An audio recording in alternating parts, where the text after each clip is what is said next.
हर हफ्ते नई भूतिया कहानियां देखने के लिए भूतिया कहानी चैनल को सब्सक्राइब करें और बेल आइकन दबाना ना भूलें।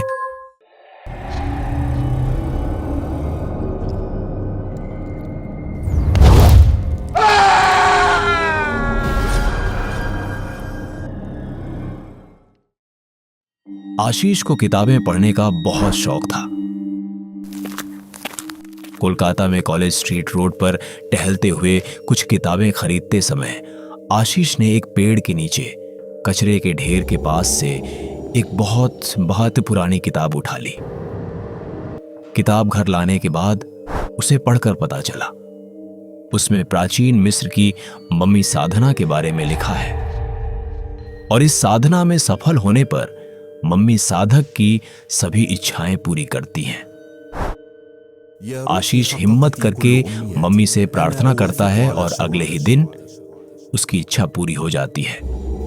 उसे एक सरकारी बैंक में नौकरी मिल जाती है, लेकिन जिस लड़की को वह पसंद करता है उसकी अचानक मौत की खबर से वह बहुत दुखी होता है और कुछ ही दिनों में वह जल्दी से अपने काम की जगह के लिए निकल जाता है।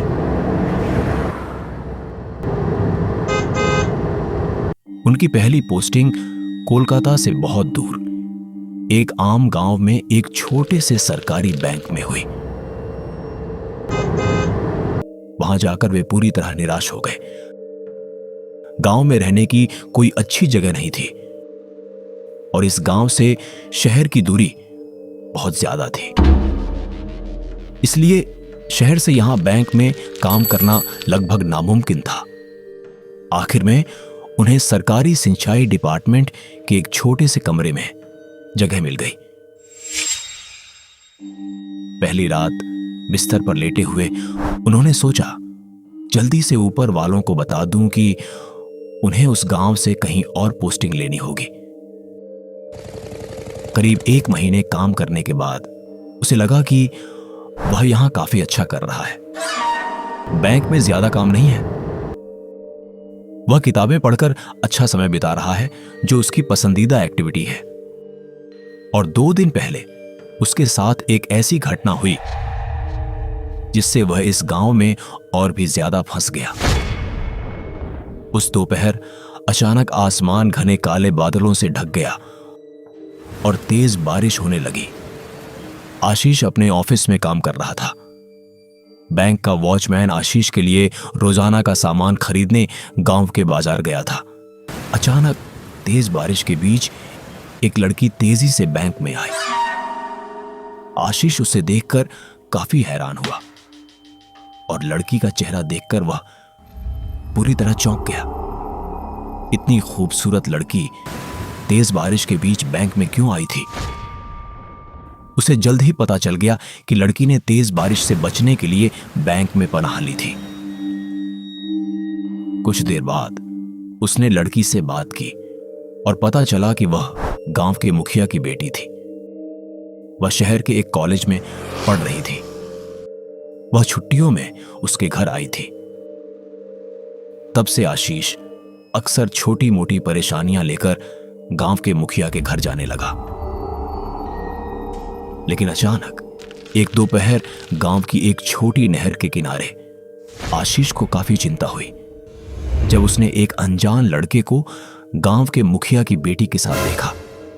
उन दोनों का बर्ताव देखकर वह समझ गया कि उन दोनों के बीच कोई खास रिश्ता है। आशीष जल्दी से वहां से चला गया। अगले दिन उसने बैंक के चौकीदार को बातों ही बातों में नहर पर हुई घटना के बारे में बता दिया। फिर वॉचमैन ने कहा, ओ, आप मुखिया की बेटी मालती की बात कर रहे हैं। वो बहुत अच्छी लड़की है, वो शहर में पढ़ रही है। और जो लड़का तुमने देखा वो शहर के एक अमीर व्यापारी का बेटा था। हमारे गांव के मुखिया ने अपनी शादी से पहले बहुत तंत्र साधना की थी और उन्होंने तंत्र में सिद्धि भी हासिल की थी।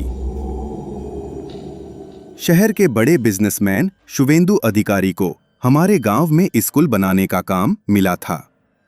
स्कूल हमारे गांव के बहुत पुराने श्मशान घाट से कुछ दूरी पर बन रहा था। अफवाह थी कि शुवेंदु अधिकारी स्कूल बनाने में इस्तेमाल होने वाला बहुत सारा सामान चुराकर श्मशान घाट में रख देते थे और वह देर रात उस श्मशान से सामान की स्मगलिंग करता था और इस तरह वह रेगुलर रात में श्मशान जाने लगा। उस समय श्मशान में किसी आत्मा ने उस पर कब्जा कर लिया और उस आत्मा ने उसे मारने की कोशिश की।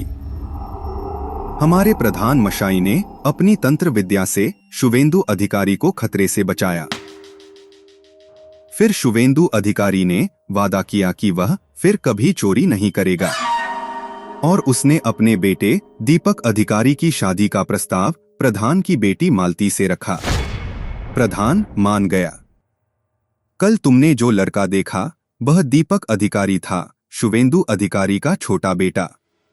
आशीष ने अब मन ही मन सोचा, मैं तुम्हें दिखाता हूं सबसे बड़ा साधक कौन है।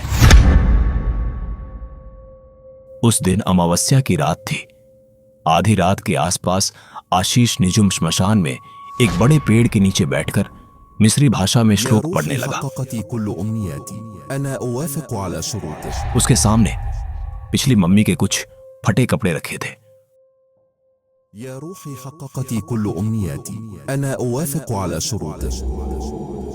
कुछ देर बाद उसे लगा जैसे कोई उसके सामने आ गया हो। जैसे ही आशीष ने आंखें खोली उसे वह मम्मी दिखी। आशीष बहुत डर गया, लेकिन अपना मकसद याद करके वह फिर से मिस्री भाषा में श्लोक पढ़ने लगा। इस तरह वह अचानक बेहोश हो गया था। जैसे ही सुबह का सूरज उसकी आंखों पर पड़ा उसे होश आ गया। पिछली बार की तरह उसके सामने कोई मम्मी नहीं थी, बस मम्मी के कुछ फटे कपड़े पड़े थे। वह वहां से जल्दी से अपने कमरे में चला गया। उस शाम वॉचमैन आया और उसे बताया कि दीपक अधिकारी की पिछली रात उसके वॉशरूम में हार्ट फेलियर से मौत हो गई थी। उसकी बॉडी देखकर साफ पता चल रहा था कि मरने से पहले उसने कुछ बहुत डरावना देखा था।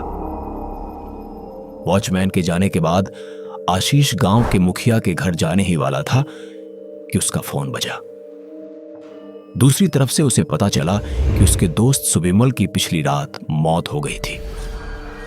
आशीष अपने बिस्तर पर बैठा बहुत परेशान था। सोच रहा था पिछली बार जब उसने उस मम्मी की पूजा की थी तो जिस लड़की को वह पसंद करता था वह मर गई थी, और अब उसका करीबी दोस्त। इससे आशीष के मन में बहुत शक हुआ। उसी समय उसने अपने दरवाजे पर दस्तक सुनी। उसने जल्दी से दरवाजा खोला और काफी चौंक गया। मालती सामने खड़ी थी। मालती से कुछ देर बात करने के बाद आशीष को एहसास हुआ कि उसकी पिछली रात की साधना सफल हो गई है। इस बीच देर हो रही थी और रात होने वाली थी। इस बार आशीष ने मालती को उसके घर के पास छोड़ दिया। गांव के मुखिया कालीनाथ रॉय घर के बड़े आंगन में बैठे थे। उस रात अपनी बेटी मालती को देखकर वे काफी हैरान हुए, क्योंकि मालती शाम के बाद कभी घर से बाहर नहीं रहती। जब वे अपनी बेटी से कुछ पूछने ही वाले थे कि उन्होंने मालती के सिर पर एक काली परछाई देखी। वे काफी परेशान हो गए। इस बीच मालती भी तब तक घर जा चुकी थी। इस तरह करीब 3-4 दिनों तक कालीनाथ रॉय ने यही बात नोटिस की। एक काली परछाई उनकी बेटी का पीछा कर रही थी और उनकी बेटी के बर्ताव में भी काफी बदलाव देखे जा रहे थे। अब कालीनाथ रॉय को समझ में आया कि उनकी बेटी के साथ असल में क्या हुआ है। उस रात उसने महाडामर की पूजा की और उसे पूरी बात पता चली, और अगले दिन वह सीधा आशीष के पास गया और उसे बताया, देखो, मुझे तुम्हारी मम्मी पूजा के बारे में सब पता चल गया है। तुमने जो काम किए हैं उनका किसी भी तरह से सपोर्ट नहीं किया जा सकता।